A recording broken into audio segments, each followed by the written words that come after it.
या देवी सर्वभूतेषु मां शक्तिरूपेण संस्थिता नमस्तस्यै नमस्तस्यै नमस्तस्यै नमो नमः।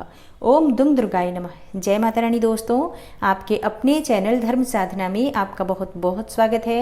माँ भगवती दुर्गा की कृपा आप और आपके पूरे परिवार पर सदा सर्वदा बनी रहे। दोस्तों, आज की वीडियो में मैं आपको सुनाने वाली हूँ दुर्गा सप्तशती का चौथा अध्याय। नवरात्रि के तीसरे दिन दुर्गा सप्तशती के चौथे अध्याय का पाठ किया जाता है और नवरात्रि के तीसरे दिन माँ चंद्रघंटा की पूजा आराधना की जाती है। तो माँ चंद्रघंटा की पूजा किस प्रकार से करनी चाहिए, कौन से मंत्र का जप करना है, भोग क्या उन्हें अर्पित करें और पूजा विधि क्या होती है, संपूर्ण विधि की वीडियो चैनल पर अपलोड है, तो आप जरूर उसे भी देख लीजिए। इससे आपको पूजा करने में आसानी होगी। और अब दुर्गा सप्तशती के चौथे अध्याय का श्रवण करते हैं। तो सबसे पहले माँ भगवती का अपने मन में ध्यान कीजिए। उसके बाद ओम नमः चंडिकायै इस मंत्र का मन ही मन उच्चारण कीजिए या बोलकर उच्चारण कीजिए और उसके बाद पूरे भक्तिभाव से माँ का ध्यान करते हुए इस कथा का श्रवण करते हैं। दुर्गा सप्तशती के चौथे अध्याय में इंद्र आदि देवताओं द्वारा देवी की स्तुति का वर्णन किया गया है। चौथे अध्याय में ऋषि कहते हैं, अत्यंत पराक्रमी दुरात्मा महिषासुर तथा उसके दैत्य सेना के देवी के हाथ से मारे जाने पर इंद्र आदि देवता प्रणाम के लिए गर्दन तथा कंधे झुकाकर उन भगवती दुर्गा का उत्तम वचनों द्वारा स्तवन करने लगे। उस समय उनके सुंदर अंगों में अत्यंत हर्ष के कारण रोमांच हो आया था। देवता बोले, संपूर्ण देवताओं की शक्ति का समुदाय ही जिसका स्वरूप है तथा जिन देवी ने अपनी शक्ति से संपूर्ण जगत को व्याप्त कर रखा है, समस्त देवताओं और महर्षियों की पूजनीय उन जगदम्बा को हम भक्तिपूर्वक नमस्कार करते हैं।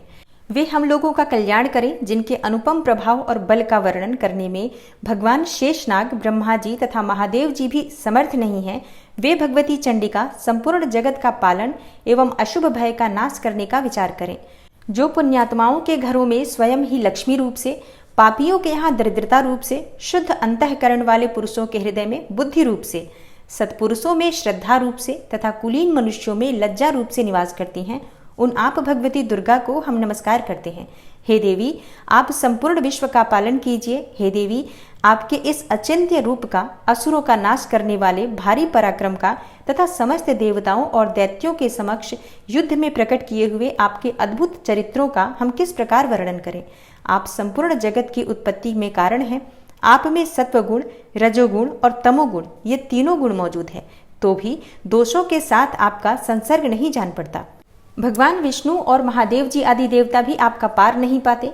आप ही सबका आश्रय हैं। यह समस्त जगत आपका अंशभूत है, क्योंकि आप सबकी आदिभूता, अव्याकृता, पराप्रकृति हैं। हे देवी, संपूर्ण यज्ञों में जिसके उच्चारण से सब देवता तृप्ति लाभ करते हैं, वह स्वाहा आप ही हैं। इसके अतिरिक्त आप पितरों की भी तृप्ति का कारण हैं, अतएव सब लोग आपको स्वधा भी कहते हैं। हे देवी, जो मोक्ष की प्राप्ति का साधन है, अचिंत्य महाव्रत स्वरूपा हैं, समस्त दोषों से रहित, जितेंद्रिय, तत्व को ही सार वस्तु मानने वाले तथा मोक्ष की अभिलाषा रखने वाले मुनिजन जिनका अभ्यास करते हैं, वह भगवती पराविद्या आप ही हैं। आप ही शब्द स्वरूपा हैं। अत्यंत निर्मल ऋग्वेद, यजुर्वेद तथा उद्गीत के मनोहर पदों के पाठ से युक्त सामदेव का भी आधार आप ही हैं। आप देवी, त्रयी, तीनों वेद और भगवती छहों ऐश्वर्यों से युक्त हैं। इस विश्व की उत्पत्ति एवं पालन के लिए आप ही वार्ता, खेती एवं आजीविका के रूप में प्रकट हुई हैं।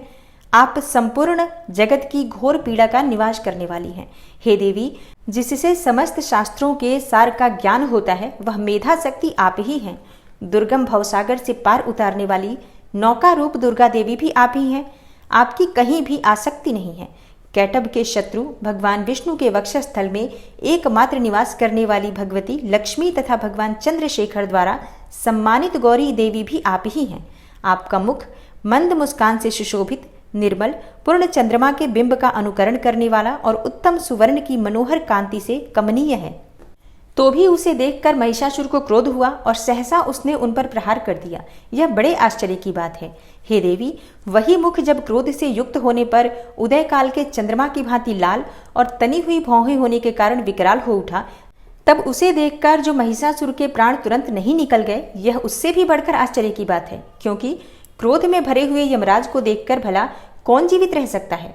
हे देवी, आप प्रसन्न हो। परमात्मा स्वरूपा आपके प्रसन्न होने पर जगत का अभ्युदय होता है और क्रोध में भर जाने पर आप तत्काल ही कितने कुलों का सर्वनाश कर डालती हैं। यह बात अभी अनुभव में आई है, क्योंकि महिषासुर की यह विशाल सेना क्षण भर में आपके कोप से नष्ट हो गई।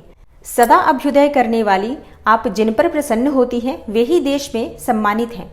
उन्हीं को धन और यश की प्राप्ति होती है। उन्हीं का धर्म कभी शिथिल नहीं होता तथा वे ही अपने हृष्ट पुष्ट स्त्री पुत्र और भृत्यों के साथ धन्य माने जाते हैं। हे देवी, आपकी ही कृपा से पुण्यात्मा पुरुष प्रतिदिन अत्यंत श्रद्धापूर्वक सदा सब प्रकार के धर्मानुकूल कर्म करता है और उसके प्रभाव से स्वर्गलोक में जाता है। इसलिए आप तीनों लोकों में निश्चय ही मनोवांछित फल देने वाली हैं। हे माँ दुर्गे, आप स्मरण करने पर सब प्राणियों का भय हर लेती हैं और स्वस्थ पुरुषों द्वारा चिंतन करने पर उन्हें परम कल्याणमयी बुद्धि प्रदान करती हैं। दुख दरिद्रता और भय हरने वाली हे देवी, आपके सिवा दूसरी कौन है जिसका चित्त सबका उपकार करने के लिए सदा ही दयार्द्र रहता हो। हे देवी, इन राक्षसों के मारने से संसार को सुख मिले तथा ये राक्षस चिरकाल तक नरक में रहने के लिए भले ही पाप करते रहे हों, इस समय संग्राम में मृत्यु को प्राप्त होकर स्वर्गलोक में जाएं। निश्चय ही यही सोचकर आप शत्रुओं का वध करती हैं।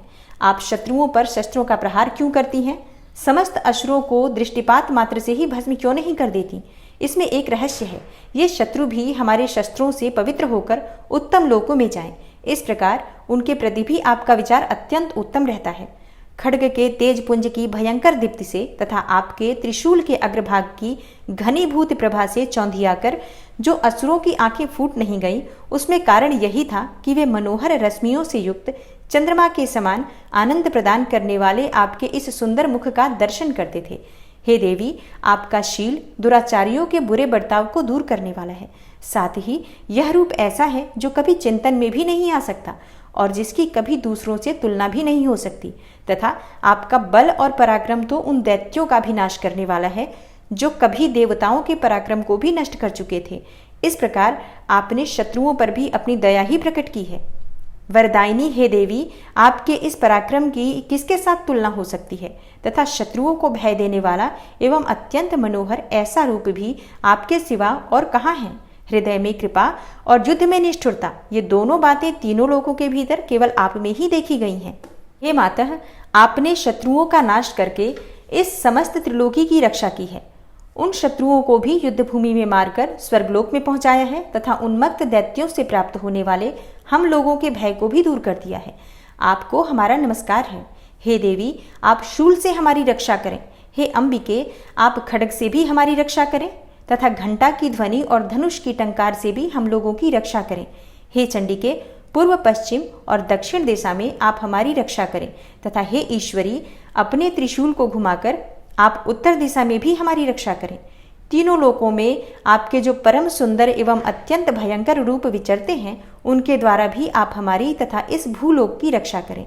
हे अंबिके, आपके कर पल्लवों में शोभा पाने वाले खड्ग, शूल और गदा आदि जो अस्त्र हों, उन सबके द्वारा आप सब ओर से हम लोगों की रक्षा करें।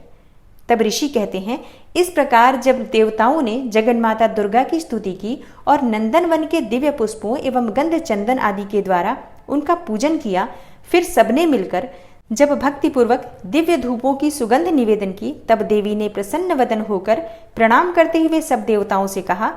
देवी बोली, देवताओं, तुम सब लोग मुझसे जिस वस्तु की अभिलाषा रखते हो उसे मांगो।